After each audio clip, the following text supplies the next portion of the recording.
चूक दो चीजों में हो रही। मंदिर बन रहा है, आनंद की बात है, परंतु देश की आर्थिक नीति संपूर्ण डिजास्टर है। गरीब गरीब बन रहा है, मुट्ठी भर पैसेदार पैसे पात्र बन रहा है। मेरे पास सीरीज बंद उसके आंकड़े हैं। देश में बेरोजगारी बढ़ रही है, जॉबलेस ग्रोथ बढ़ रही है, जीडीपी बढ़ रही है, सरकार का टैक्स बढ़ रहा है, जॉब घट रही है। 1% जीडीपी बढ़ती है तो 4 करोड़ जॉब बढ़नी चाहिए, यह नहीं हो रहा है।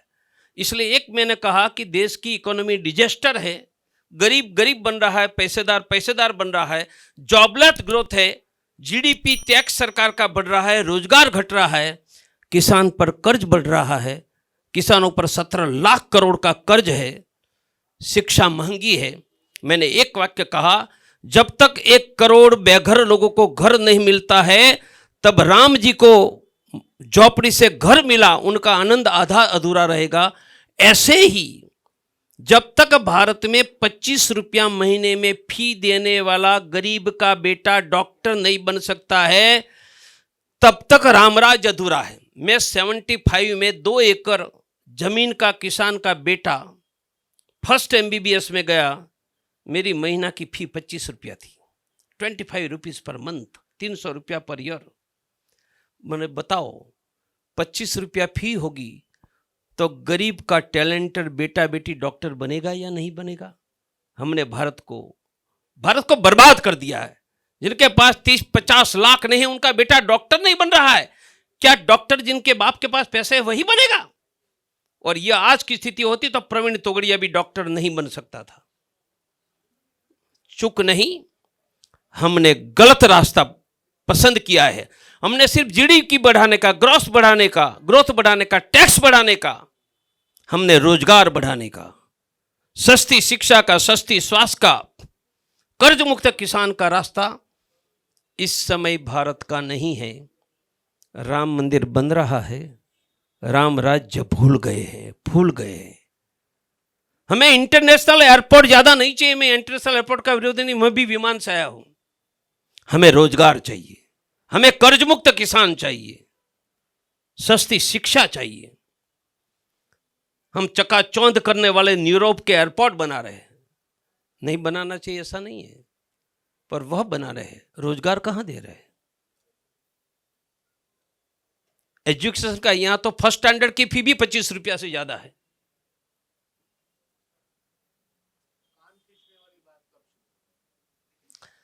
नहीं, हम किसी का कान नहीं खींचेंगे, कान गिर गया तो सुन नहीं पाएंगे। हम जैसे राम मंदिर का अभियान चला, ऐसे भारत का आर्थिक वैभव का अभियान चलाएंगे।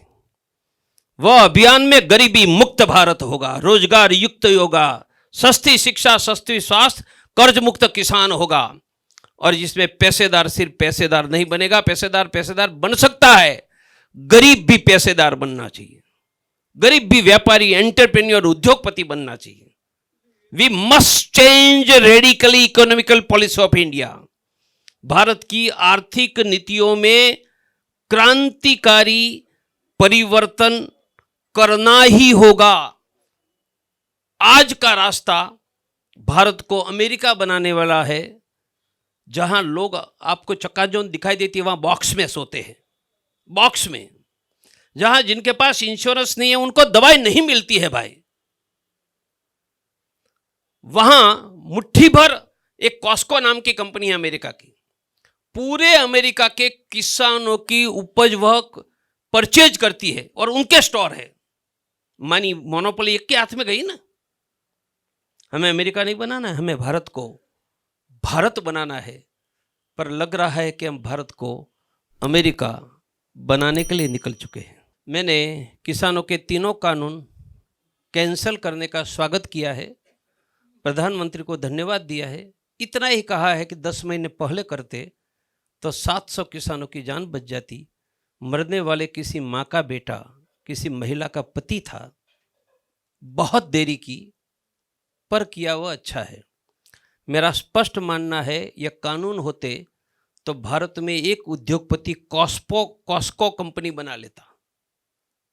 यह कानून में 2 चीज थी। पहली चीज, किसान कहीं पर भी बेचेगा, कोई भी खरीदेगा। दूसरी, अमर्यादित भंडारण, स्टोरेज का अधिकार दिया था। उनका दोनों का फायदा किसान को जीरो, आई यूज वर्ड जीरो, मिलने वाला। कैसे? भंडारा का गरीब किसान गुजरात में डबल दाम मिलने वाला है, कहां बेचने जाएगा? पर गुजरात का व्यापारी भंडारा में आकर खरीदेगा। कहीं पर भी बेचने खरीदने का बेनिफिट व्यापारी को था, किसान को नहीं था। अमर्याद भंडार से कॉस्को कंपनी बनने वाली थी। एक उद्योगपति सीजन में सभी गेहूं चावल खरीद लेता। कितने रुपये क्विंटल? वे भी नेपाल बॉर्डर पर या 1200 रुपये क्विंटल वहां चावल बिक रहा है, 12 रुपये किलो। वह खरीद लेता और सब गेहूं चावल उनके गोडाउन में आ गए। फिर आपको 30 रुपये किलो बेचता। मानी एक उद्योगपति की मोनोपोली करके देश की जनता और किसान को लूटने का लीगलाइज षड्यंत्र भारत की धरती पर खड़ा होता। चलो, भगवान ने सबको सद्बुद्धि दी, रुक गया। उनका सरकार भी आनंद मनाए और हम भी मनाएंगे। किसान ऐसे तो आधा मना रहे हैं। मेरी लड़ाई तो गरीबी मुक्त भारत के विरुद्ध है, गरीबी के विरुद्ध है, बेरोजगारी के विरुद्ध है, किसानों के कर्ज के विरुद्ध है, हिंदुओं के घटता हुआ स्वाभिमान और घटती हुई जनसंख्या के विरुद्ध में है। मेरी लड़ाई विचारधारा व्यक्ति किसी के विरुद्ध में नहीं है। मैं तो डॉक्टर हूँ, लोगों का जीवन बचाने वाला हूँ, लोगों को प्यार करता हूँ। ऐसा है। बड़ा परिवार तो भगवान का है, बड़ा परिवार हिंदुओं का, इसके बाद सब छोटे हैं। इसलिए बड़ा शब्द करेक्ट कीजिए, लिखना है तो भी लिखिए। यह प्रश्न, एक मिनट उत्तर, यह प्रश्न कृपया हमारे परम पूज्य सरसंघ चालक मोहन जी भागवत को पूछ लीजिए कि 55 साल तक नमस्ते सदा वत्सले हिंदू राष्ट्र कहने वाला, जिस 11th SSC में 95% मार्क्स थे, वह पेपर देकर संघ की शाखा में पूरा घंटा रहने वाला, सर पर बक्सा बांधकर नागपुर रेलवे स्टेशन से रेशमबाग आकर तृतीय वर्ष करने वाला और संघ के आदेश पर डॉक्टरी घर बार छोड़ने वाले प्रवीण तोगड़िया के बारे में उनके क्या मत है? कृपया पूछ लीजिए। हिंदुस्तान में सभी हिंदू मेरे हैं। कांग्रेसी हिंदू भी मेरे हैं, शिवसेना के हिंदू मेरे हैं, RSS विश्व हिंदू परिषद के हिंदू भी मेरे हैं, सभी मेरे हैं। और किसी भी हिंदू के बारे में मेरे मन में कभी विरोध द्वेष नहीं होगा, यह मेरा कहना है। यह प्रश्न कभी मोहन जी को कहो कि प्रवीण भाई ने पूछा है और मैंने वर्णन किया। मैं बक्सा सर पर लेकर, प्रैक्टिकली बक्सा लेकर मैं रेलवे स्टेशन से चलकर रेशमबाग गया था। इसलिए मुझे क्या पता, संघ को पूछो ना, इसलिए मोहन जी को पूछो कि प्रवीण भाई पूछ रहे हैं, डायरेक्ट पूछो मेरे नाम से कि प्रवीण भाई पूछ रहे हैं। हम 30 साल तक साथ बैठे हैं, कि उनको कहो कि प्रवीण भाई को आप अपने मानते हो। मैं तो सबको, संघ को, VHP को, कांग्रेस को, शिवसेना के हिंदू को अपना मानता हूं। मैं सबका साथ सबका विकास वाला नहीं हूं। हिंदुओं का साथ, हिंदुओं का विकास, और सभी हिंदू मेरे हैं। कोई अच्छा काम कर रहे हैं, कोई कम कर रहे हैं, कोई नहीं कर रहे हैं, तो भी मेरे हैं। आओ हम वर्तमान और भविष्य सुधारने का मिलकर काम करें। मैं चाहता हूं संघ भी अच्छा काम करे, हम भी अच्छा काम करें। हाँ, औरंगजेब गजनी घोरी में पुरखों देखना बंद करे, इतनी तो मैं प्रार्थना करूंगा। उस दिन मेरा दिल टूट चुका था, मुझे उनको छोड़ना पड़ा, तब दिल नहीं टूटा था। इसके बाद में मैं यहाँ आया था। जब गजनी घोरी में पुरखे देखने शुरू किए, तब मुझे लगा कि मैंने आत्महत्या कर लेती हुई तो अच्छा होता। यह डॉक्टर हेडगेवार की परंपरा का मैंने सपने में कल्पना नहीं की थी।